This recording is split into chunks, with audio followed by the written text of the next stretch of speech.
penantian kami dari 3 tahun. Kerinduan kami akan terobati selama 3 tahun kami bersabar. Ya, mohon maaf ya Bapak, ya Pak, karena ketua panitia mengundang panjenengan di kafe, karena memang di sini itu kita tidak tahu bagaimana kita mencari gedung. Kalau di Indonesia ada pengajian, ada gedung, banyak banget tidak menyewa. Tapi di sini panjenengan kelakon ngaji di kafe ini. Ini kalau dari biasa Pak, damel dan sabar. Dan di sini barok Allah dari 3 tahun jenengan pertama kali yang menghadiri acara 3 tahun setelah COVID ya, panjenengan perdana. Mudah-mudahan acara ini berkah, kita bahagia, panitia bahagia, dan apapun merasa nyaman dan bahagia. Amin. Kami persilahkan.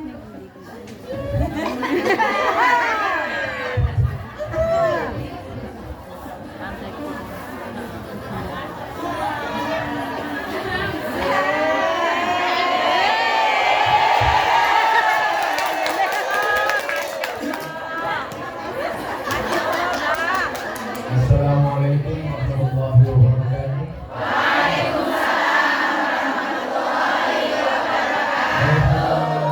Bismillahirrahmanirrahim.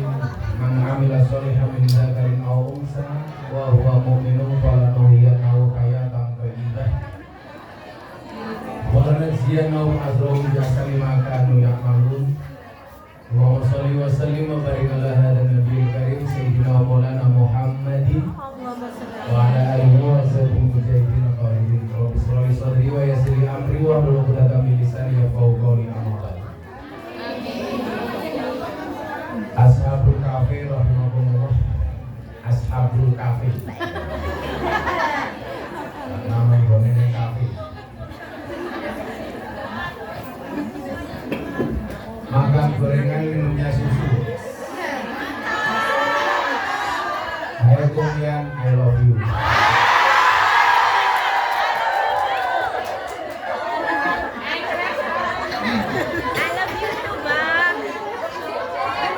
Alhamdulillahirrahmanirrahim.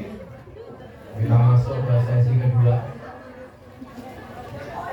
dengan wajah-wajah baru stok lama.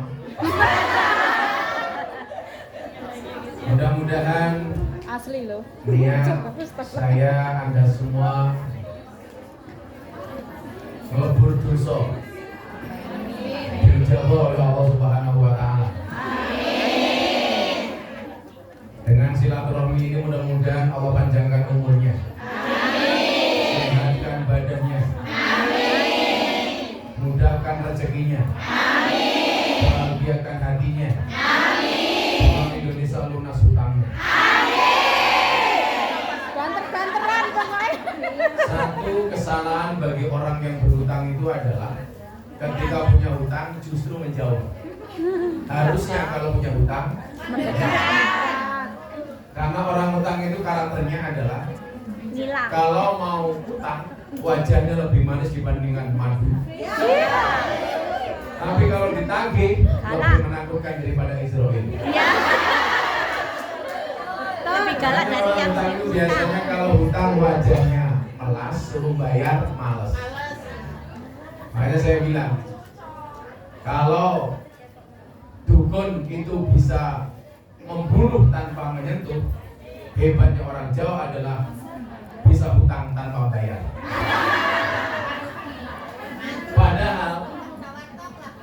Padahal siksa kubur paling berat salah satunya adalah hutang tidak bayar. Itu posisinya sama dengan orang nguyuh orang cewek. Itu sama. Maka seharusnya kalau punya hutang itu tetap nyambung silaturahmi. Silah itu nyambung, rohmi itu kasih sayang. Berarti silaturahmi orang nyambung rasa cinta dan kasih sayang. Sama aja kita hari ini kalau silaturahmi berarti niat nyambung rasa cinta dan kasih sayang. Maka saya katakan, cintaku padamu memang tidak sehingga surat cinta untuk setara. Tapi yakinlah cintaku padamu lillahi ta'ala. Tapi kotor. Kita Hari ini akan membahas An-Nahl ayat 97. Ini adalah resep supaya Anda kerja di sini bisa menjadi orang yang mendapatkan keberkahan dari Allah Subhanahu wa taala. Berkah hidupnya, berkah rezekinya. Amin. Coba ada yang hafal An-Nahl 97 atau mau Google dulu? Yang hafal saya kasih $100 Singapura. Oh. Surat apa itu? 1 juta loh. Ada yang hafal? Surat apa emang? Coba dibuka An-Nahl 97. Itu adalah kunci bagi kita semuanya, apapun profesinya, itu untuk mendapatkan kehidupan yang lebih baik. Nanti akan saya kasih doanya Imam Abu Hasan Asadi, sekaligus saya ijazahkan bagaimana kemudian kita bisa menjadi orang yang bisa mencari uang dan menikmati uang. Karena hari ini banyak orang bisa mencari uang tetapi tidak bisa menikmati uang. Tiap hari numpuk uang sampai wajahnya seperti uang, tetapi tidak bisa menikmati uang. Nah, kalau saya itu bagaimana bisa mencari dan bisa menikmati. Allah Subhanahu wa taala berfirman dalam An-Nahl ayat 97. Yang sudah Google coba Anda lihat. Bismillahirrahmanirrahim. Man amila sholihan min dzakarin aw unsa wa huwa mu'minun falanuhyiyannahu hayatan thayyibah wa lanajziyannahum ajrahum bi ahsani ma kanu ya'malun. Ayat ini keren. Coba Anda lihat dan perhatikan. Man amila sholihan, barang siapa berbuat kebajikan, barang siapa beramal soleh. Semua orang itu hadir di dunia, fitrahnya itu untuk beramal soleh. Makanya tugas manusia yang paling pokok itu adalah wa ma khalaqtul jinna wal insa illa liya'budun. Tidaklah aku ciptakan jin dan manusia. Jin dan jun illa liya'budun, kecuali untuk beribadah, termasuk nyuguh kopi kiai itu ibadah. Ibadah. Saya harus ngopi karena saya banyak belajar dari kopi. Kopi itu pahit sih, tapi banyak yang mencari. Ibu-ibu juga belajar dari kopi. Tetap menjadi hitam dan pahit, tidak harus menjadi putih dan manis untuk dicintai. Karena cantik itu syaratnya tidak harus putih, tapi harus cewek. Mantul. Cantik syaratnya tidak harus putih, tapi harus cewek. Bahkan kadang-kadang yang hitam itu lebih menyenangkan dibandingkan yang putih. Buktinya tai lalat lebih menyenangkan dibandingkan panu. Ya, saya mau tanya, lebih suka punya tai lalat apa panu? Tai cecek. Tai lalat. Makanya kadang-kadang posisi kita itu seperti tai lalat. Tai lalat itu kalau tempatnya pas, placementnya itu bagus, maka akan menambah keindahan. Betul kan? Contoh dulu kita Purnamasari dikatakan cantik karena punya tai lalat di atas bibir. Itu tai lalat yang beruntung. Ada juga tai lalat yang tidak beruntung. Tai lalat manggonen yang bohong. Hanya kalau kamu ditakdir oleh Allah hanya menjadi kecil dan hitam seperti tai lalat, tapi kalau posisinya pas menyenangkan. Bila raya itu sama putih-putih ini. Kalau wajahmu terlalu putih malah saya bingung. Ini jadi rai kok papan karambol. Barang siapa beramal soleh. Lah tantangannya begini, ibu-ibu. Mungkin kalau kita ngomong ibadah, Anda beramal soleh di Hong Kong dan di Indonesia, itu kira-kira lebih mudah di Hong Kong atau di Indonesia? Oh, di Indonesia. Kalau Anda di Hong Kong untuk beramal sholat itu kan tantangannya banyak. Mau sholat dilarang sama majikan. Kan tantangannya banyak. Mau makan yang halal kon masak babi. Anda tahu babi itu mengandung apa? Cacing pita salah. Babi itu mengandung anaknya. Maksudnya juga anakmu. Anda tahu kenapa babi itu jalannya nunduk? Karena malu punya bapak babi.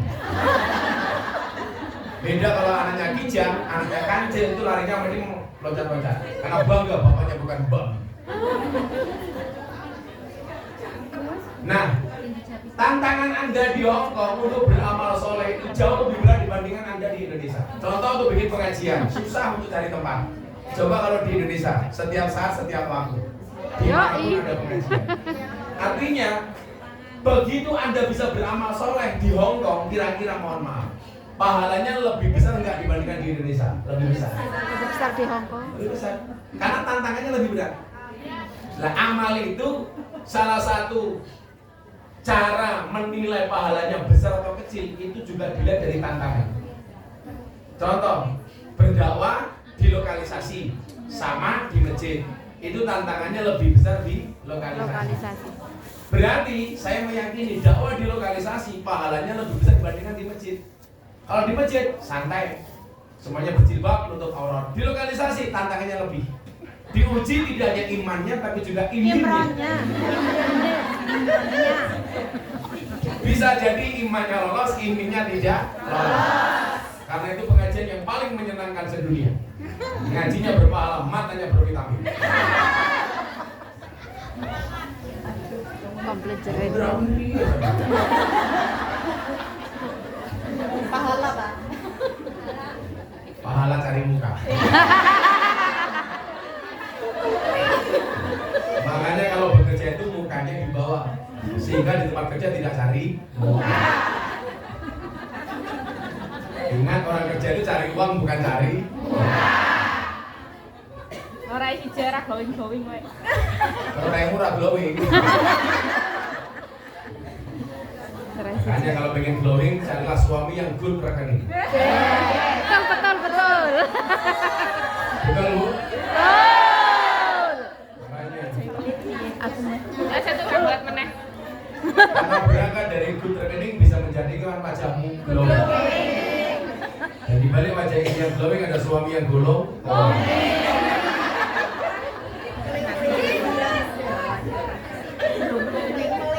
Cowok itu kan sekarang yang dilihat cuma modal sama model. Modalnya ada, modelnya masuk. Ya, siap. Siapa? Bismillah.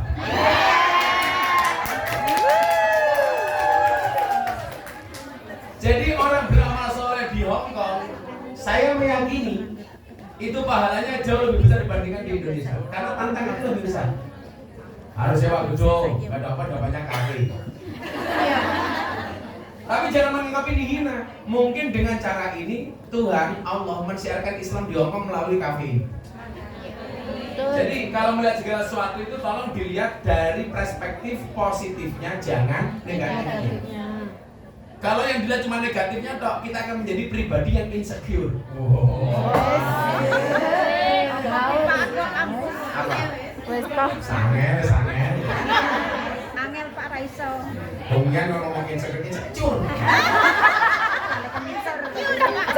Jadi saya itu orang yang selalu memandang segala sesuatu dari sudut pandang positif. Makanya Allah itu memberikan kita dua mata. Satu mata untuk melihat kebaikan orang lain, satu mata untuk melihat keburukan kita. Jangan dibalik. Melihat orang buruknya, melihat kita baiknya. Itu salah, kualik. Jadi kita memposisikan selalu saja berpandangan positif. Makanya orang berpuasa itu menghasilkan 4 huruf namanya takwa. Taqwa. Apa itu takwa? Pembahasannya apa? Besok. Bersambung.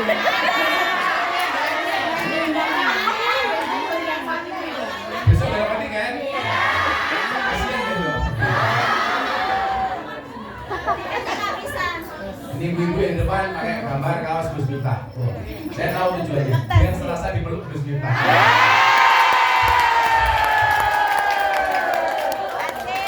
Saya jadi ingat di Kalimantan Selatan, Banjarmasin. Itu yang punya kafe malam-malam kirim WA ke saya gambar cewek seksi pakai BH, di atas payudaranya ditato Gus Miftah. Malam-malam saya buka, saya langsung teriak.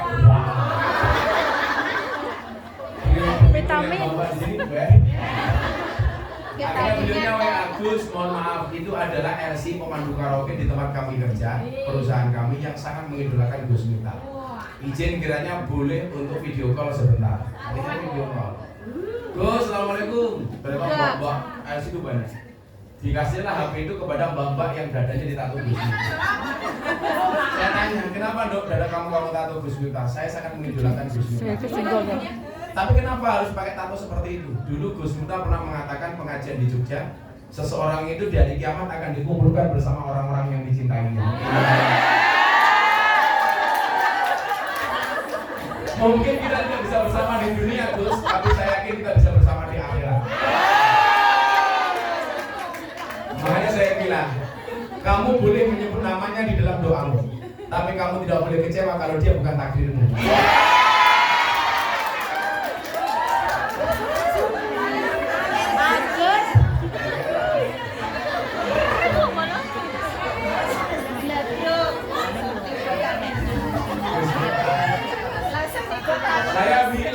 Saya bilang, atau kamu itu bagus dong. Tapi salahnya satu. Apa Gus? Kurang turun dikit. Jadi saya termasuk tantangan kita hari ini ngaji di kafe ini. Makanya ada tulisan tuh Happy New Year. Saya nggak asing dengan tempat-tempat seperti ini ya.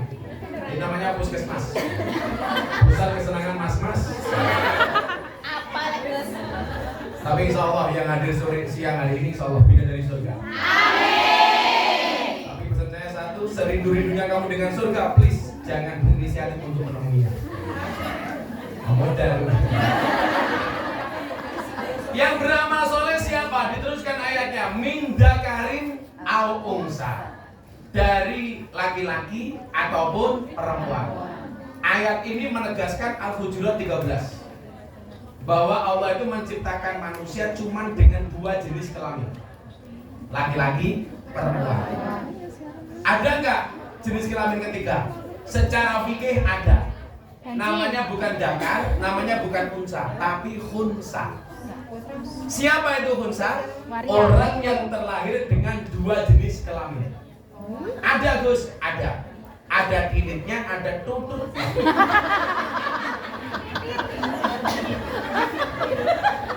Bagaimana dia menjalani hidupnya tergantung orientasi medis.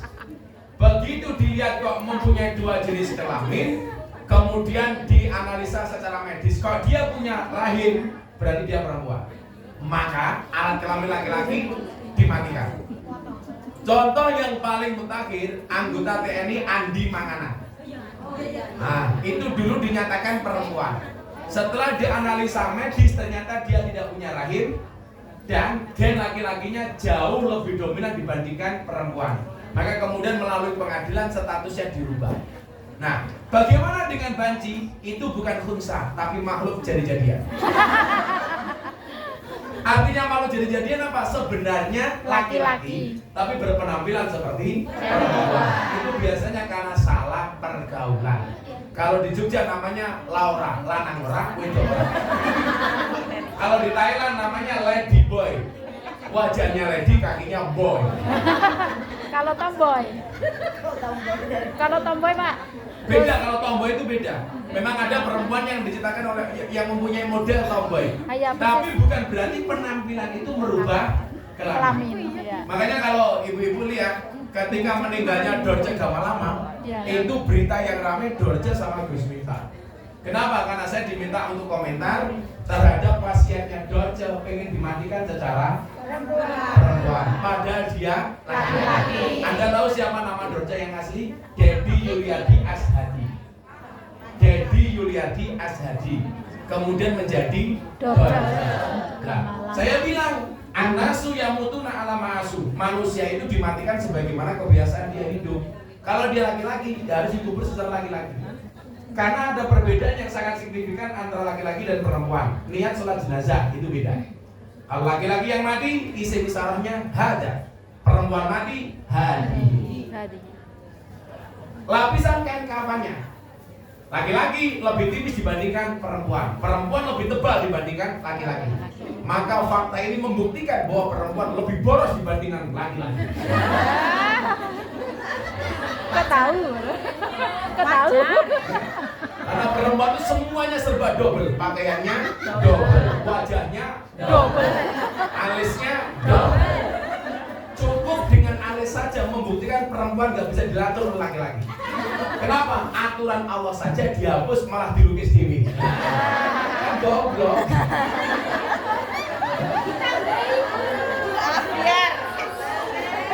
Saya punya teman artis, alisnya dikerok habis.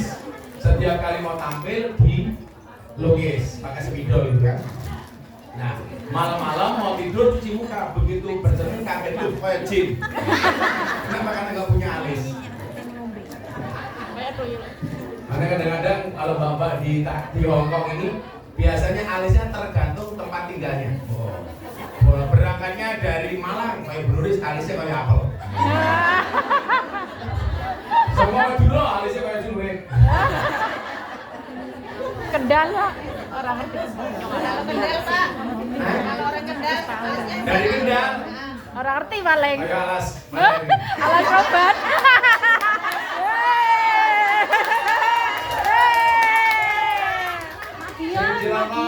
Dari mana? Dari Madiun.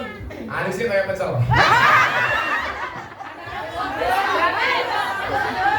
Boyolali susu sapi. Kalau dari Banyuwangi. Kamu Lampung. Kayak Lampung, ya kayak manuk gajah. Nah, kali beratas. Jadi mohon maaf, nggak ada istilah banci itu nggak ada. Lah kalau ada orang yang berperilaku banci, itu jangan kamu benci orangnya, tapi bencilah perilakunya. Sama dengan begini, Allah itu tidak membenci pendosa. Allah itu benci dosa, tapi tidak membenci pendosa. Maka yang kita tolak dosanya, bukan orangnya. Lah kemarin saya dicurhati sama Mas Ferel Bramasta. Jadi dia itu dijadikan dalil oleh orang-orang gaib, oleh orang-orang yang suka sesama jenis, bahwa seolah-olah Ferel itu juga gaib, padahal dia normal. Nah, saya bilang, makanya itu perlu dimusuhi. Orang yang mengklaim kamu gaib, yang mengklaim kamu homoseksual, itu kamu lawan, perilakunya bukan orangnya. Makanya dulu saya sempat ramai gara-gara Mas Deddy Corbuzier podcast terakhir. Waktu itu ribut sampai ada gerakan unsubscriber Deddy Corbuzier. Semua orang minta menasihati Deddy Corbuzier untuk di take down. Dia nggak mau. Saya datang langsung di take down. Karena nasihat kita logis. Lah, saya bilang, saya tidak bisa melarang seseorang itu menjadi gay atau menjadi homo atau menjadi lesbi. Tapi ketika ada kampanye, ada usaha untuk ngajak orang lain supaya menjadi homo, menjadi gay, menjadi lesbi, itu saya musuhi. Sama halnya kemarin kayak Lina Mukherjee, makan babi pakai bismillah. Maka yang saya hajar apa perilakunya. Maka ketika ada orang, Gus, tolong dilaporkan polisi, itu bukan domain saya. Domain saya memberikan nasihat. Kenapa saya nasihati? Kamu makan babi itu aku nggak ada urusan sama cangkem-cangkemmu. Tapi ketika kamu makan babi kemudian diposting dengan menggunakan bismillah, itu menista agama. Dan Anda tahu sekarang dia menjadi tersangka di Polda Sumatera Selatan. Tapi yang melaporkan bukan saya. Cuma saya ingatkan begini, Mbak katakanlah Anda berbuat maksiat itu urusan. Jangan diposting apalagi terkesan meremehkan agama. Ingat kata Nabi, kullu ummati mu'afan ilal mujahirin. Semua umatku akan diampuni dosa-dosanya oleh Allah kecuali mujahir. Siapa itu mujahir? Orang yang berbuat dosa dengan terang-terangan. Berbuat dosa diposting. Itulah alasan saya mengajak Anda yang punya medsos, kalau berbuat baik tolong diposting. Kenapa demikian? Iya. Kamu pasti rasanya nanti dikira pamer. Ya, itu ya. basi. Basi. Pencitraan basi. Kenapa Anda berbuat baik harus diposting? Orang bermaksiat saja bangga dengan kemaksiatannya dengan diposting. Masa orang berbuat baik gak berani posting? Sekarang orang maksiat saja diposting bangga kok. Masa kita berbuat baik gak mau posting? Imam Al-Ghazali mengatakan apa? Apakah itu dikategorikan riya? Nanti dulu. dikategorikan riak ketika hatinya berharap pujian dari manusia. Kalau dia bisa menjaga hatinya dari pujian, dari hinaan, dari bulian, posting saja. Contoh sedekah, apalagi sedekah itu boleh bilaili wan nahar, boleh malam, boleh siang. Sirron walaniyah, boleh terang-terangan, boleh tersembunyi. Maka kalau saya sederhana, kalau kamu sedekah, tolong diposting. Tangan kanan memposting, tangan kiri mengajak. Tangan kanan memberi, tangan kiri mengajak. Yang nggak boleh itu kamu bikin status padahal kamu nggak sedekah. Bulan puasa itu buka puasa di panti asuhan. Bikin status membersamai anak yatim buka puasa rasanya adem. Pada ranyumbang numpang buko. Itu yang nggak boleh. Wongnya yang teko ini. Dia main buyu. Jilbabnya hijau. Ngarep dewe.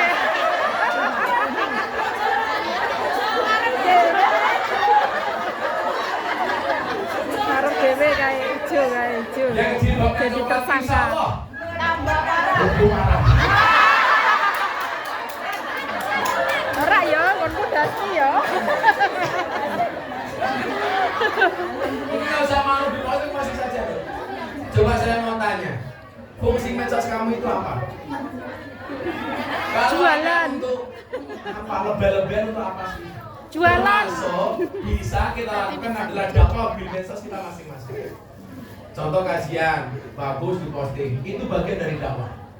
Jadi dakwah itu tidak harus seperti saya ngomong di panggung, tapi bisa menggunakan medsos kita. Sekali lagi saya ulangi, orang bermaksiat saja sekarang bangga dengan postingannya. Coba kamu terima nggak kalau di TikTok yang FYP itu semuanya maksiat? Enggak kan? Makanya kita lawan FYP-nya maksiat dengan FYP-nya kebaikan. Kebaikan yang bisa kita lakukan. Itu bagi saya keren gitu. Jangan kemudian nanti dikira pamer basi. Soalim. Kalau saya posting saja ngapain? Saya sedekah, malah pamer. Aku pamerin matamu itu apa tuh?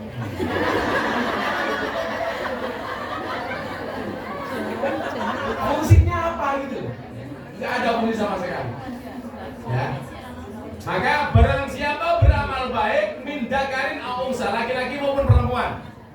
Tolong sekarang orang banyak mengkampanyekan soal LGBT. Anak-anak tolong dilindungi. Anak-anakmu tolong dinasihati. Soal LGBT. Ya, jangan sampai ikut-ikutan. Karena nanti kalau mati malaikatnya bingung. Karena kalau laki-laki mati, Allahumma fir lahu. Perempuan mati, Allahumma fir laha. Banci mati, huha.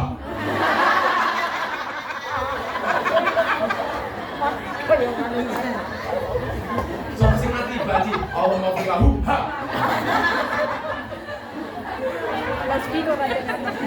Hati-hati kalau banci nanti yang mati. Tanya malaikat mungkar lagi. Man rambuka, kamu nanya. Persis.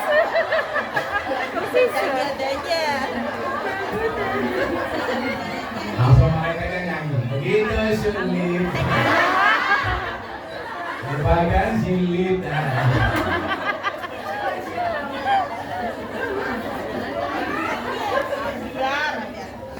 Sekarang gini lah, saya pikir juga mbak-mbak semuanya bisa viral. Tapi pesan saya satu ya, kalau tak harus viral, virallah dengan prestasi bukan sensasi. Kalau viral karena sensasi biasanya berakhir di kantor polisi. Prestasi lah, masa sensasi? Saya pulang malam-malam, ya Allah kebaya merah. Pas aku belok di sana. Kadang-kadang kita punya HP kan ngawur. Ada bapak berjilbab, bajunya dibuka. Hai guys, susuku gede guys. Pas aku belok di sana. Ya kan jadi ini. Bagaimanamu? Wah, didelok emak Gus. Dari mubadir.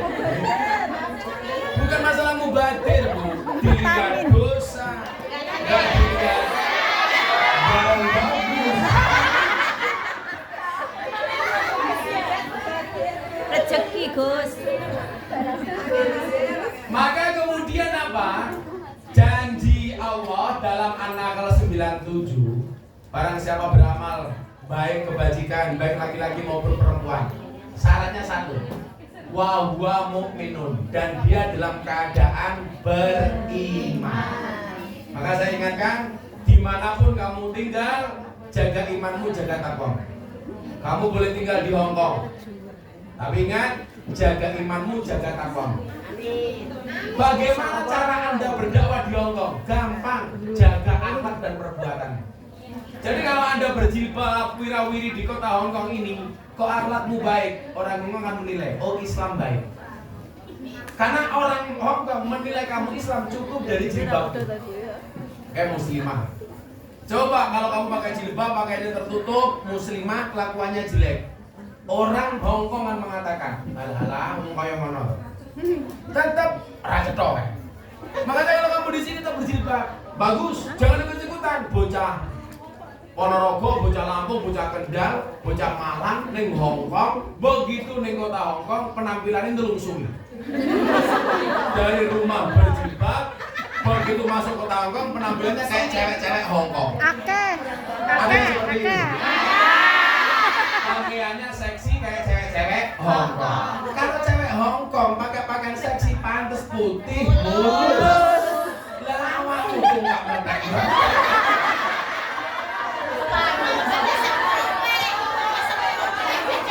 Ono sekrupe. Ya Ben. Aku zizi.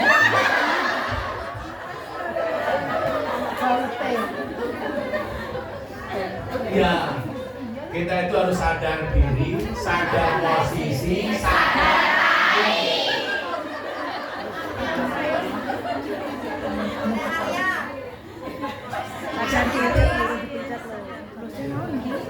Jadi kayak saya itu penampilan modis ya karena saya sadar bahwa saya itu pengajiannya beda dengan Kiai NU secara keseluruhan.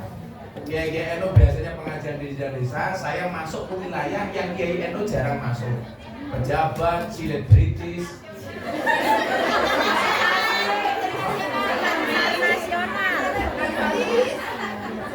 Kalau Kiai NU di desa, saya dakwahnya di acara-acara TV kayak program selebriti, silet.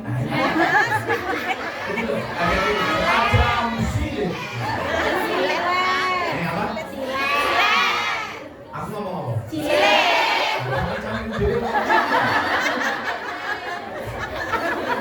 Ya Gus ya. Makanya jangan pernah kehilangan iman. Anda di sini nggak boleh kehilangan iman. Apapun keadaannya nggak boleh iman. Makanya tadi ada pertanyaan, Gus, bagaimana kita sholatnya di kamar mandi? Tetap sholat walaupun di toilet. Kalau kasusnya seperti itu, mohon maaf, tidak harus berpegangan kepada syariat, tapi hakikat. Ya kan, nggak harus berpegangan kepada hukum formal. Iso sholat wis alhamdulillah. Nanti kalau di WC jangan-jangan nggak diterima. Itu bagian dari syak yang dilakukan oleh setan. Syak itu apa? Keraguan-raguan. Wah, aku mau sholat di WC kira-kira ditompo. Mendingan sholat di WC daripada nggak bisa. Kan itu saja. Kan bersih. Bersih. Makanya bukan masalah bersih atau tidaknya, Bu. Tempat kan WC itu dianggap tempat kotor. Makanya kenapa kamu masuk WC doanya minal khubusi wal kotor. Makanya ingat, kalau kamu ingin punya anak besok pulang, tolong kalau kelon jangan di WC. Malah lampu-lampuan yang kotor.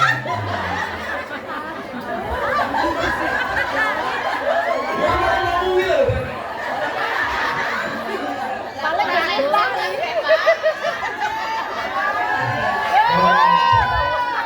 Boleh aja, Pak.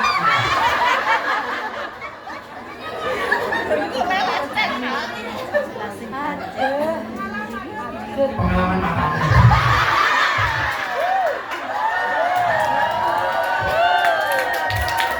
Semuanya lu tahu apa?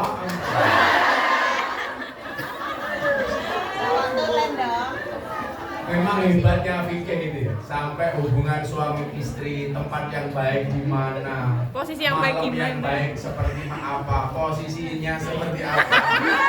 Ini dibahas yuk. Nggih, Pak. Saya nggak berani ngomong itu, karena saya khawatir kalau ceramah itu nanti kamu pulang membayangkan aku. Pede ya. Untung pas bahas gue mau nulis orang-orang ya. Nulis orang pemerintah Aris.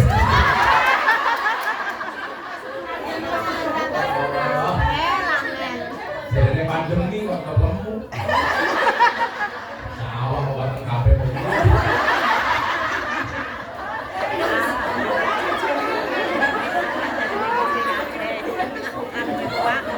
Orang gemuk kayak Bruno itu kalau foto biasanya miring. Hampir rumahnya kelihatan. Tapi santai Bu, 100 kg di bumi sama dengan 30 kg di Mars. Itu artinya Anda tidak gemuk, hanya salah planet.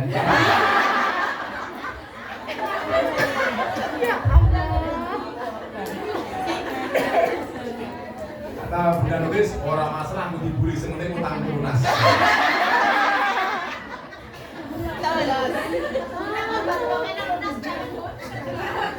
Nah, saya nanti akan sampaikan ijazah dari Mbak Maimun. Bagaimana kita mempunyai pekerjaannya menjadi lebih baik dan barokah. Salah satu indikasi kebaikan itu adalah barokah. Nah, kerjamu main berkah caranya kepiye? Saya itu termasuk orang yang mendapat keberkahan dari banyak guru. Makanya kalau Anda pernah lihat YouTube, salah satu yang memberkahi saya itu Maulana Al-Habib Lutfi bin Yahya Pekalongan. Dari saya miskin nggak punya apa-apa, beliau memanggil saya juragan. Tahun 2000 sekian saya nggak punya apa-apa. Setiap kali ketemu dipanggil, juragan itu kok. Ternyata itu doang. Dan sekarang benar-benar jadi juragan. Itu berangkat dari itu. Saya dulu punya uang 50.000, bingung untuk beli susu anak saya atau untuk salam tempel Abah Lutfi karena saya soal. Akhirnya saya bilang sama istri saya, Ben, istri saya jawab, iya sayang.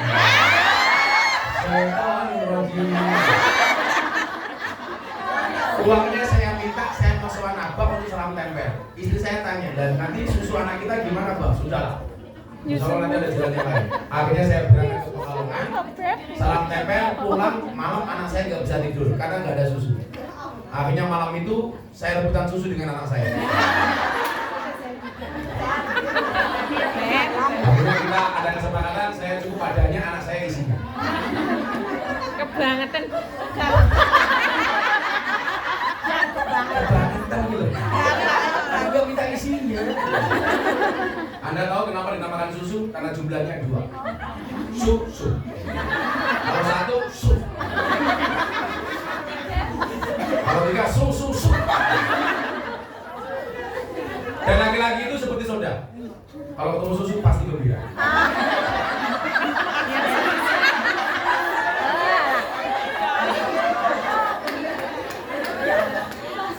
Apa 5 hal supaya pekerjaan kita barokah?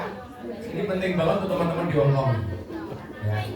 Yang pertama, supaya pekerjaanmu barokah, jangan mengakhirkan atau menelantarkan atau mengurangi kewajiban. Contoh begini, sholat. Jangan kalau di sini katakanlah nggak bisa di awal waktu, tapi minimal jangan meninggalkan. Kalau di foto apa kan? Saya kalau itu maghrib, lugu sama asar boleh kan? Kalau bisa di waktu yang ditentukan, karena Anda bukan musafir. Tapi kalau nganter les kan posisinya. Nah, itu berarti ada alasan, Cok.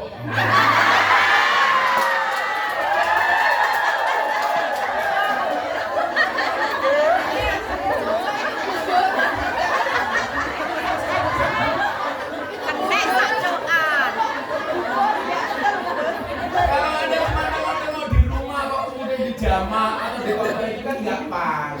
Tapi kalau Anda harus ngantar les atau ngantar minggat majikan,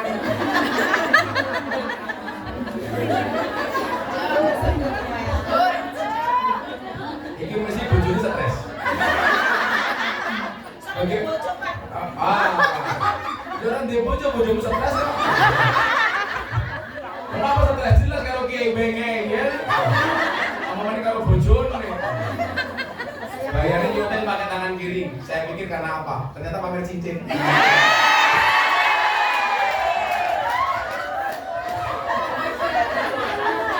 Langsung dia tangan kanan. Sampai ke kelas beda ya. Nah, jangan menelantarkan atau meninggalkan sama sekali. Saya pikir mustahil lah kalau waktu dulu sama sekali gak ada waktu. Pasti ada waktu istirahat walaupun cuma sebentar. Iya. Betul lah? Jangan cari-cari alasan. Jangan cari-cari alasan untuk meninggalkan, tapi carilah alasan untuk melaksanakan.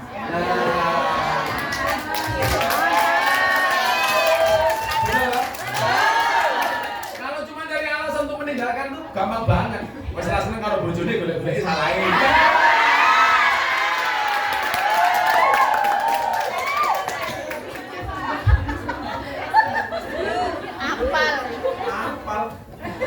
Apal. Oke, seperti itulah. Setia lah.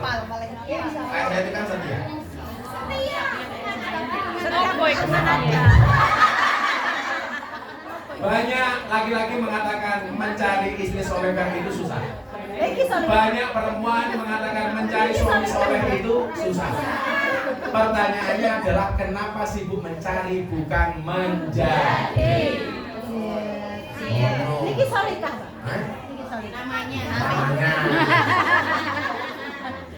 Solehah panggilannya Sol. Betul. Sol. Ya, soleh sepatu. Nah, jangan mengakhirkan atau mengurangi kewajiban. Contoh lagi umpamanya soal zakat, soal sedekah. Jadi pemahamannya kamu itu orang sedekah seperti orang sunat. Oh, agak tadi. Orang sedekah itu seperti orang sunat. Orang sunat itu dikurangi tapi senang.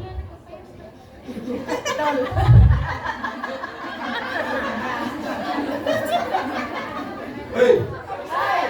Orang sedekah itu seperti orang sunat, dikurangi tapi seneng. Orang wong sunat kayak susah, mesti seneng, walaupun kelok. Walaupun dia berkurang seneng. Kenapa? Karena modalnya baru.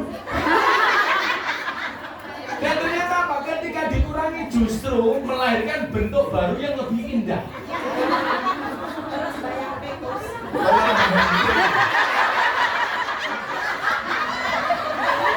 Kalau ibu punya anak yang belum sunat, saya sarankan sunatnya di Jepara, Kabupaten Jepara. Bentuknya bagus, ukir-ukiran.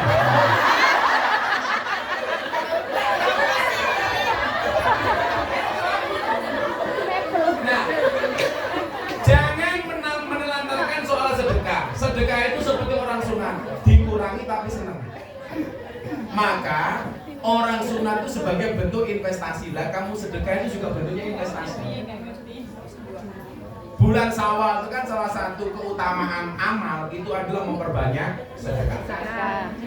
Coba saya mau tanya, kalau nanti ada kotak infak sedekah lewat dompetmu ada $1 sama $100. Kira-kira kamu makan $1 atau $100? Satu apa 100? Satu.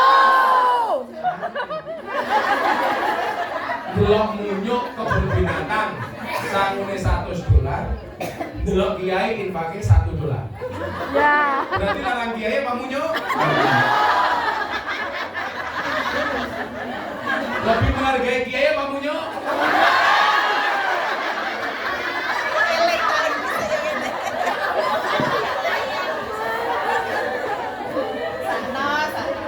Jadi gini nyuk.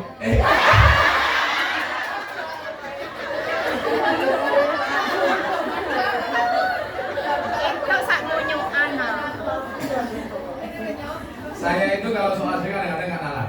Tanya Mas Haris, awal pandemi di saat orang semuanya mengeluh nggak punya uang, saya itu mengeluarkan sedekah dalam berbagai macam bentuk. Borong bakul ayam tak beli sak kandang lah. Kemudian sedekah untuk kiai kampung, sedekah untuk macam-macam. Itu saya mengeluarkan awal pandemi itu hampir 1,5 miliar. di saat orang bingung. Pertanyaan dari mana, Gus? Karena saya biasa langsung memotong penghasilan saya untuk saya sisihkan untuk sedekah. Berarti pijit nggih, Gus. Apanya? Biar pengadilan ini. Potong.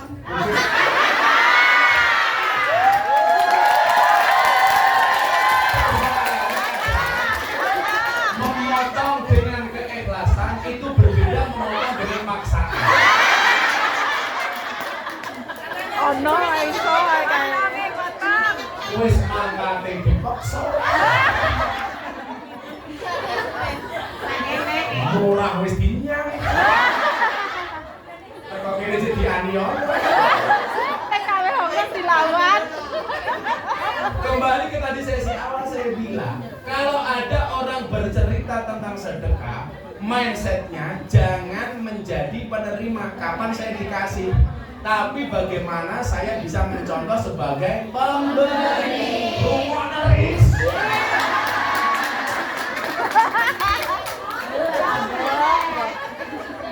Anda itu kan lucu ya, kalau ada orang posting sedekah, kadang-kadang komentarnya apa? Kok saya nggak dikasih, Gus? Itu salah.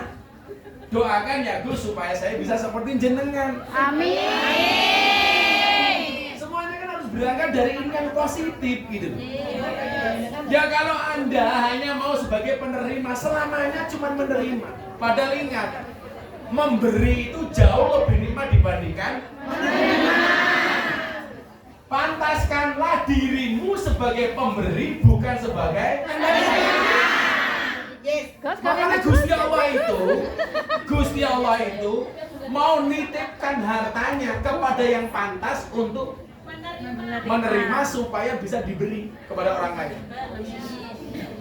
Nah, kalau mindsetmu hanya sebagai penerima, ya Allah nggak akan nitip banyak. Tapi kalau sebagai pemberi, nitip banyak. Saya kasih contoh. Ada umat di zaman Nabi Musa alaihissalam.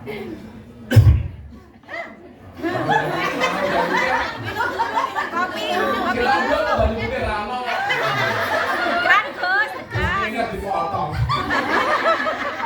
Gus, kopinya dingin. Tak kasih contoh. Ngopi dhisik. Ngopi Nuris, dhisik. jangan pernah kamu sesali kopimu dingin. Oke. Karena ketika Anda tidak pernah kau hargai.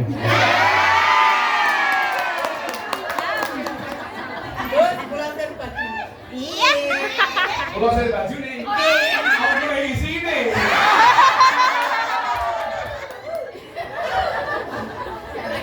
Gimana ngomongin ramu mau seperti ini?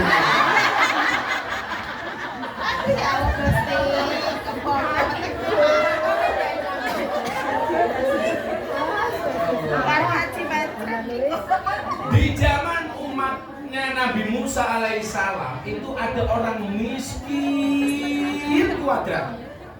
Jadi kere nganggo banget. Pakai kuadrat. Sama dulu ketika saya baru menikah, miskin banget. Walaupun mbak saya kaya 7 turunan. Tapi saya keturunan nomor 9.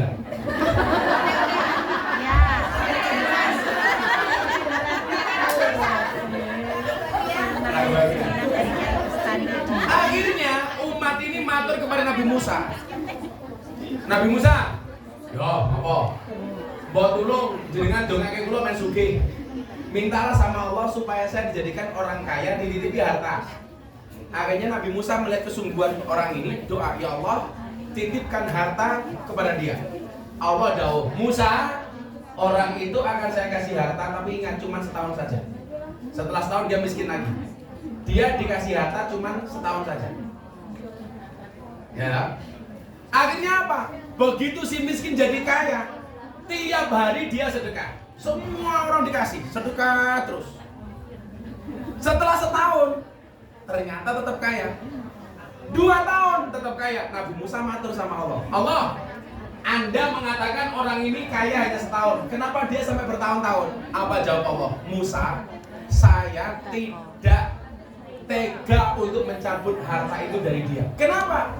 Karena ternyata dia mampu menjadi orang yang saya titipi, dibagi-bagi kepada semua orang. Mana mungkin saya mencabut rezeki dari orang yang mau berbagi. Jadi kalau mindsetmu ada kotak infak cuma $1, ya kelasmu cuma $1. You level tidak up.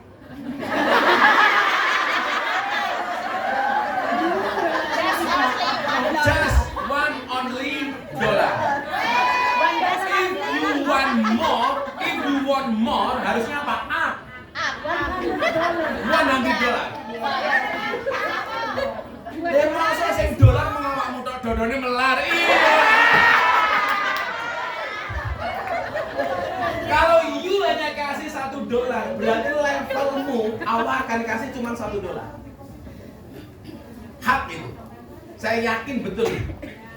Tapi ketika kemudian kamu pengen up bahwa grade-mu ini naik kelas, salah satu indikasinya adalah pemberiannya. Makanya ketika penghasilanmu itu bertambah, bukan gaya hidupmu yang berubah, tapi sedekahmu yang kamu tambah. Itu baru keren. Ya, sekarang pertanyaannya. Kalau terima barang, $1 apa $100? 100. Yang untuk jawab $1, saya doakan ya. Segitu memang kelas kamu. Saya nggak bisa memaksa kelasnya seperti itu kok. Nah, saya punya teman Maung Hercules, preman terbesar Tanah Abang. Yang kemarin ketika saya nyomasi pengacara yang nuduh saya TPP uang belangkon 900 juta, Hercules saya ajak. Dia preman terbesar di Jakarta, anggota premannya 1 juta orang. Wow. Dia pernah satu malam dibacok orang 28 kali. Gelasnya mohon maaf, darahnya nggak lebih dari 1 gelas. Matanya sudah nggak ada satu, ditembak dari jarak 2 meter, nggak mati. Diganti pelereng. Tangannya yang satu palsu. Ini dianggap preman paling besar se-Indonesia, tidak jadi Jakarta. Anda tahu kebiasaan dia apa? Setiap hari Senin, dia berpuasa sampai hari Kamis. Begitu hari Kamis, dia buka puasa, ngundang minimal 200 anak yatim. Itu yang dianggap preman loh. Masa kamu kalah sama preman? Coba. Dan Anda tahu berkah hidupnya apa? Anaknya semuanya kuliah di luar negeri. Ada 2 di Amerika, Los Angeles dan di New York. Kemudian yang 2 di Australia. Padahal dia preman. Dan dia tidak mau menafkahi anak istrinya dengan uang preman. Kalau nafkah yang dia berikan kepada anak istrinya harus uang yang benar-benar halal. Ini dulu pekerjaannya cuma bacok orang, bunuh orang. Sekarang menjadi pengawal utamanya Gus Miftah. Dia mengatakan apa? Bah, saya sudah 50 tahun jadi preman. Saatnya saya mengabdi untuk agama melalui Gus Miftah. Jadi kalau malam gini saya telepon, malam-malam jam 12, mau di mana? Siap Bah, saya di Bandung. Abah di Jakarta, tolong kamu datang. Langsung meluncur. Artinya apa? Preman besar saja, soal ibadahnya coba Anda lihat. So sweet. Kue $1. So pahit, so pahit. Awal teori ini mau? Kalau penghasilan dan pendapatanmu bertambah, bukan gaya hidupmu yang kamu rubah, tapi sedekahmu yang kamu tambah. Nah, maka jangan mengakhirkan atau mengurangi kewajiban kita. Sedekah saja. Saya itu punya prinsip begini. Orang itu kalau makan terus gak ada yang keluar gak sehat. Orang minum terus gak ada yang keluar gak sehat. Sama, uang masuk terus gak ada yang keluar gak sehat. Hak kuliah kita. Orang minum terus gak ada yang keluar, pasti perutnya kembung. Makan terus gak keluar, pasti sembelit. Uang masuk terus gak keluar, pasti gak sehat. Dan nyatanya, saya punya teman banyak orang kaya. Dia mengatakan begini sama saya, kadang-kadang gua lihat lu Gus, itu gak nalar ya. Lu mau gua angkat jadi komisaris, gak mau. Hidup kamu keliling terus setiap hari seperti itu. Gua ngelihatnya capek, tanggungan lu banyak, tapi kenapa hidupku bahagia? Karena saya, sekali lagi saya sampaikan, saya orang yang bisa mencari uang dan bisa menikmati uang. Bagaimana cara menikmatinya? Salah satunya dengan cara berbagi. Asik Bu, saya kemarin ada di pondok, ada hampir 2000 anak yatim. Kita sedekahkan anak yatim. Saya nggak pernah mau memanggil mereka anak yatim. Makanya kalau di pondok bahasanya apa? Buka puasa bersama sahabat kecil Gus Miftah. Saya itu paling protes kalau Anda sedekahkan anak yatim dipanggil ke panggung satu-satu dilus kepalanya. Itu mohon maaf melahirkan mental kering. Nggak seperti itu caranya, kasihan anak yatim gitu. Kalau anak dasarnya mental kere, dia akan berharap setiap tahun dipanggil. Tapi kalau anak yang cerdas, dia merasa dipermalukan. Makanya kalau Anda di sini, oh aku rumahnya di Malang, ada anak yatim tetangga saya, dah saya kasih biaya, sekolahnya saya transfer. Itu baru keren, nggak usah dipermalukan di depan panggung. Yang paling saya benci lagi apa? Ngundang anak yatim. Kursinya banyak, yang depan pejabat orang-orang top, anak yatim ditaruh di pojokan. Makanya dibedakan, itu namanya tidak memuliakan anak yatim, tapi menghinakan anak yatim. Termasuk menghinakan nyuguh kiai telat, itu menghinakan.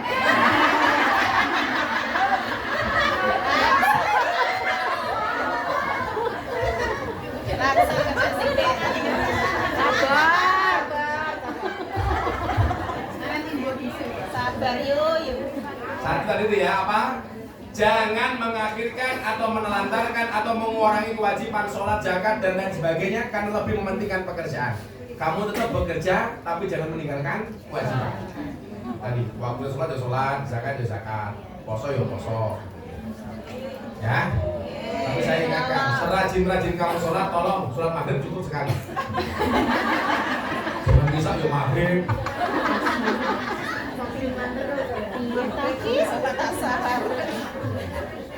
Saya tidak pernah memerintah orang sholat. Ya. Saya memerintahnya setelah selesai sholat. Kayak kemarin bulan puasa saya punya fatwa baru. Haram hukumnya menyalakan petasan di mata ulama.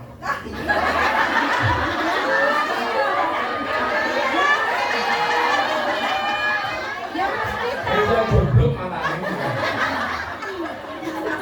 Kayak kemarin di Indonesia ribut Lebaran 2 kali Jumat dan Sabtu. Tapi saya bersyukur baik NU maupun Muhammadiyah mereka sepakat 21 April hari Kartini.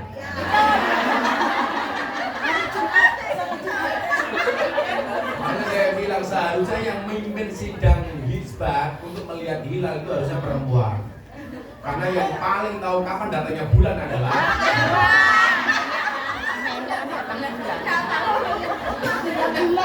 yang penting agama kalau nulis kok. Bulan nulis kok. Kemarin 17 Agustus saya juga punya fatwa baru. Panjat pinang hukumnya haram. Yang boleh pinang panjat. Dipinang dulu baru di panjat. Oh, so dipanjat baru dipinang. Gua dicoba matamu.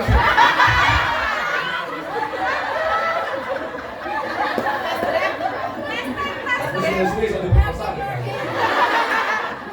Gua dicoba. Apa? Lebih suka saya dulu apa berdiri? Itulah perempuan. Bukan kata yang berdiri.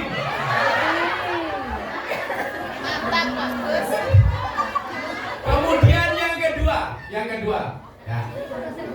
Jangan menyakiti orang lain demi pekerjaan. Yes. Kata Mbak Maimun kalau pengen berkah jangan menyakiti orang lain demi pekerjaan. Jangan fitnah sana sini demi pekerjaan, nggak akan berkah. Beneran. Saya itu bola-balik di fitnah wong ya alhamdulillah. Ya santai-santai kalau kita merasa nggak melakukan kan Allah yang akan membalas bukan kita. Jangan menyakiti orang lain demi pekerjaan. Tapi tolonglah orang lain. Maka dikatakan wallahu fi aunil abdi maka al-abdu fi auni akhi. Demi Allah akan menolong hambanya manakala sang hamba mau menolong saudaranya. Kalau ada orang susah kamu diam, gantian besok kamu susah Allah akan diam. Kalau ada orang susah kamu tolong, besok belum sempat kamu susah Allah akan tolong. Amin. Kalau ada orang kelaparan kamu kasih makan, besok belum sempat kamu kelaparan Allah akan kasih makan. Amin. Nabi Ibrahim itu diangkat jadi walinya Allah, kekasihnya Allah gara-gara senang meraktir orang. Itulah perbedaan Nabi Ibrahim dengan mbak-mbak di Hongkong.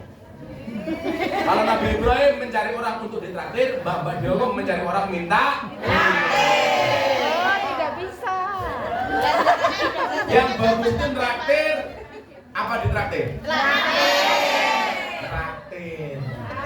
Tapi kita lebih memilih ditraktir. Nyumbang apa disumbang? Nyumbang. Tapi kita milih disumbang. Tangan di atas apa tangan di bawah? Atas. Ibu-ibu lebih suka di atas atau di bawah?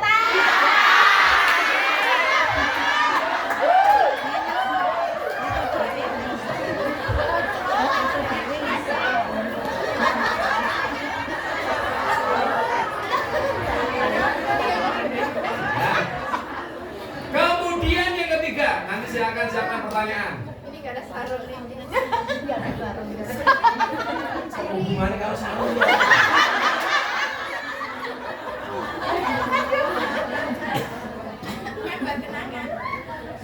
Buat kenangan. Pertanyaannya adalah buat kenangan atau buat fantasi?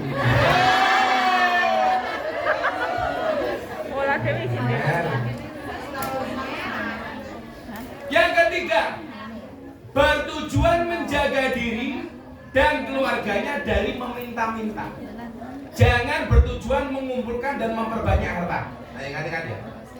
Kenapa kamu kerja di Hong Kong? Tujuannya untuk menjaga dirimu dan keluarga kamu supaya tidak meminta-minta. Jangan kerja di sini tujuannya hanya untuk mengumpulkan dan memperbanyak harta. Kui podo-podo kerja nih niate beda. Mbak, kenapa kamu kerja jauh-jauh di Hong Kong? Saya menjaga kehormatan diri dan keluarga saya supaya tidak menjadi peminta-minta. Keren banget. Tapi kalau kenapa kamu jadi ngomong? Aku ngumpul duit semua kayak bensin aku cangkemmu, Mbak. Ada Gus, ada. Ada ya. Jadi babi ya pink.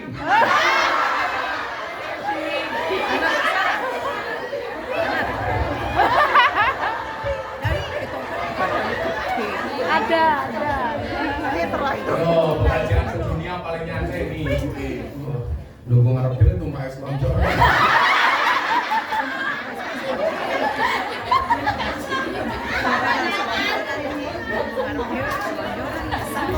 Asam urat. Asam urat tak kasih obat. Gula batu. Gulanya dikasih asamnya. Batu dengan udah uratnya. Supaya hidup kamu berkah, yang ketiga tadi apa? Bertujuan menjaga diri dan keluarganya dari meminta-minta. Jangan bertujuan mengumpulkan dan memperbanyak harta. Bu, saya itu punya teman. Penghasilannya sebulan itu bisa mencapai 30 miliar. Loh, soalnya kan kita kayak elit.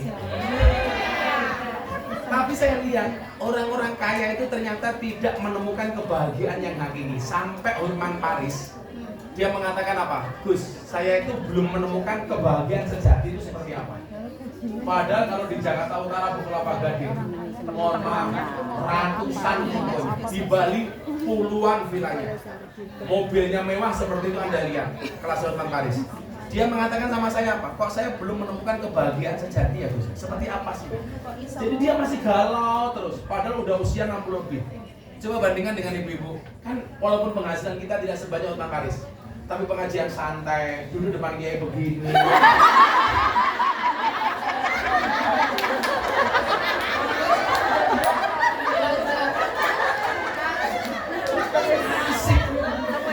Bisa lepas sejenak saja dari rutinitas bekerja, ketemu di kafe. Sesuatu yang ini. Betul, Bu? Ini kebahagiaan, Bro. Yes, right. Jadi, kalau hanya bertujuan mengumpulkan harta, nggak ada standar kebahagiaan itu diukur dari banyak sedikitnya harta. Saya di Godean Yogyakarta punya teman, ini saya anggap guru, namanya Mas Anton. Rumahnya pinggir kali di bawah dapuran kering. Zaman milenial kayak gini rumahnya nggak ada listriknya, ngalor ngidul pakai pit ontel.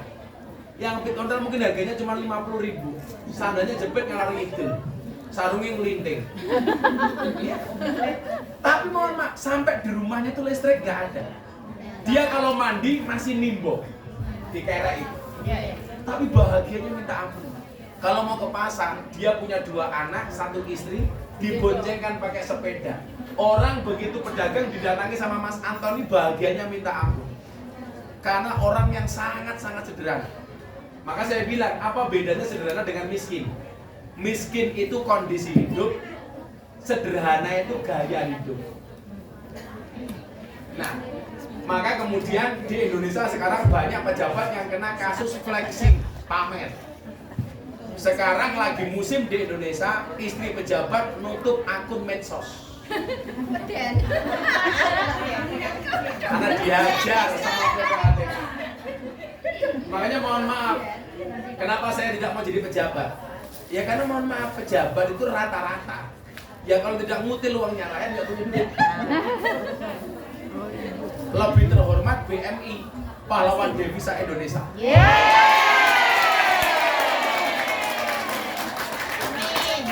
Ini sebahagiannya minta ampun. Makanya kemarin ada bilang, Gus mau dukung capres siapa? Ini Gus, nawari Gus jadi menteri. Saya nggak pengen jadi menteri. Lah aku jadi menteri, presiden. Tahun 2024 saya sudah tidak bisa membersamai para kungnya. Nulis telepon, sorry, menteri tuh.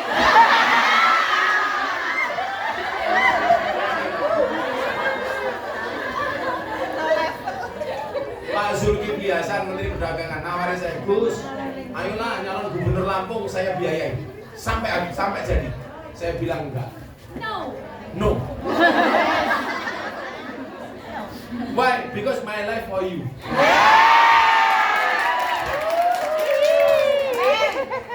Jadi mohon maaf, tujuan kita kerja di sini untuk menjaga kehormatan diri supaya tidak meminta-minta. Karena saya yakin kalau Anda di rumah nggak punya duit, ya mau jaluk-jaluk, mau jaluk orang keluarganya karo dulu deh. Kadang-kadang nggak minta langsung tapi nyindir. Mbak, gimana kabarnya? Alhamdulillah saya, tapi anak kula lorong, sing takon sopo. Jadi ya, bertujuan menjaga diri dan keluarganya dari meminta-minta, jangan bertujuan mengumpulkan dan memperbanyak harta. Yang ketiga, yang keempat, jangan memforsir diri dalam pekerjaan. Bisa madio saja, sakiwati. Orang usah kemudian diforsir siang jadi malam jadi siang sampai melupakan ibadah. Udah, semuanya sudah diatur. Rezeki sudah diatur. Kalau kamu nggak punya rezeki, jangan-jangan kamu yang susah diatur. Ya, kadang-kadang rezeki itu menjauh gara-gara kita susah diatur. Makanya manutlah, ikutlah dengan sang pembagi rezeki. Saya sering bilang apa? Hidup di dunia ini bukan karena keinginan kita, tapi karena undangan Allah. Maka Allah memberikan hidup, pasti memberikan kehidupan. Gak mungkin Allah ngundang kita nggak dijatah. Contoh begini, kalau Bu Nuris ngundang Anda selamatan, Anda nggak usah mikir berkat, karena berkat itu urusannya Bu Nuris sebagai pengundang. Kewajibanmu tinggal datang tok, pasti kebagian, asalkan duduknya tidak pindah-pindah. Kalau pindah ini pindah orang panitannya medase tak kan? Pindah-pindah oleh akeh, Gus. Saya itu cuma diundang sama Bu Nuris, maka kewajiban saya datang. Saya nggak perlu mikir amplop.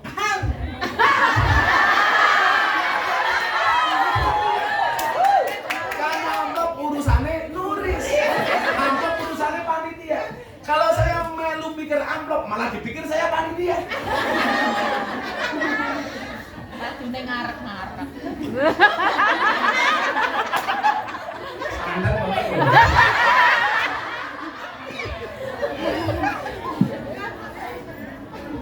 Yang terakhir, yang kelima, ya. Jangan meyakini rizki datangnya dari pekerjaan. Ini pokok tauhid ini.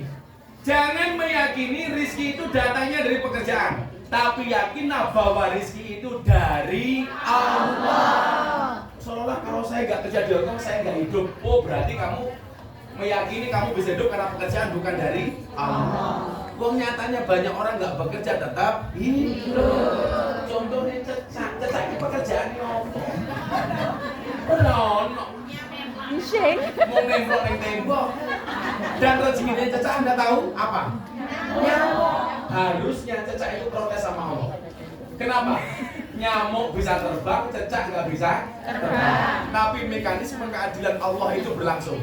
Cecak yang mendatangi nyamuk atau nyamuk yang mendatangi cecak? Nyamuk. Datang seekor nyamuk. Bagaimana cara cecak mendapatkan nyamuk? Nyamuk Sherlock.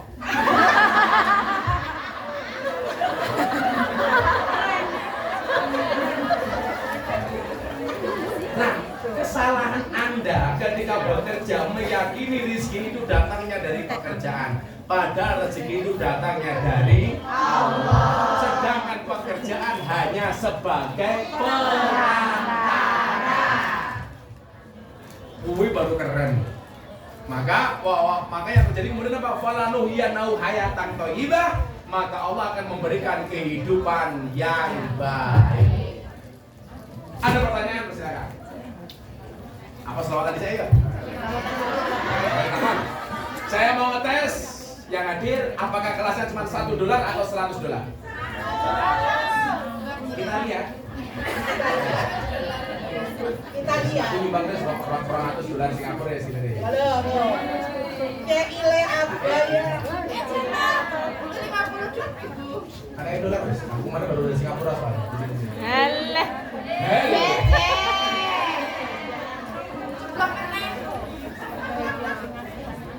Baru banget $100. Duitnya mau ganteng ya duitnya ganteng. Satu rumah mau beli susu.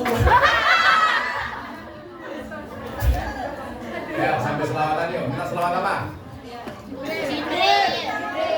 Orang Israel sekalian.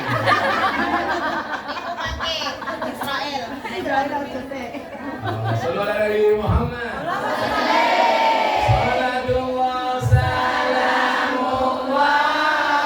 ala toha Rasulillah. Salatullah salamullah ala Yasin Habibillah. Ala Yasin Habibillah. Tawassalna bismillah wa biladi Rasulillah wa kulli mujahidillah bi ahlil badri ya Allah, bi ahlil badri ya Allah. Jaga tingkir minumnya kopi ditanam di pinggir kali. Ayo berpikir tentang negeri ini, kalau bukan kita siapa lagi? Kalau bukan kita siapa lagi? Salatullah salamullah ala toha Rasulillah. Salatullah salamullah ala Yasin Habibillah. Ala Yasin Habibillah. Tawassalna bismillah wa bilhadi Rasulillah wa kulli mujahidillah bi ahlil badri ya Allah, bi ahlil badri ya Allah. Jalan-jalan di pedesaan, desanya aman bersih terjaga, suci karena ditetapkan iman.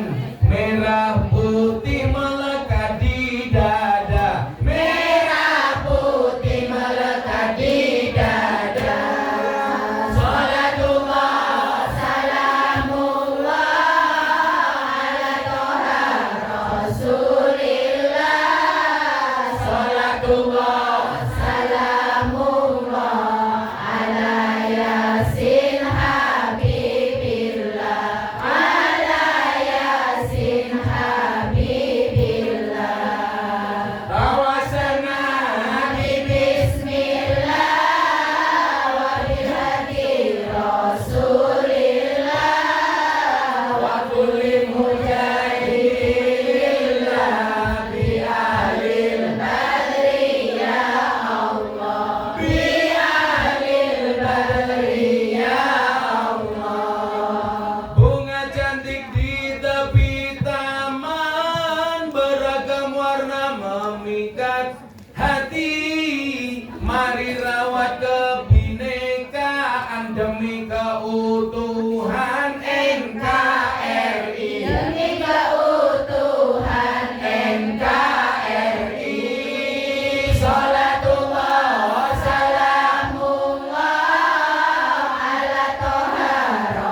Sing di atas getek raine glowing tukae. Nulis wis tuwek tapi kemen. Les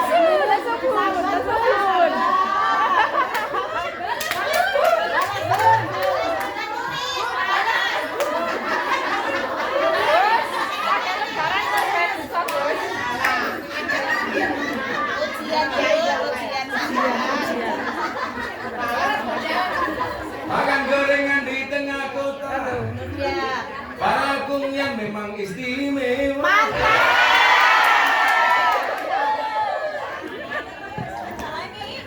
Beli coklat di tengah desa. Kung yang hebat keluarga bahagia. Amin. Ayo Mbak Tris, yang mau tanya. Nah, kasih uang.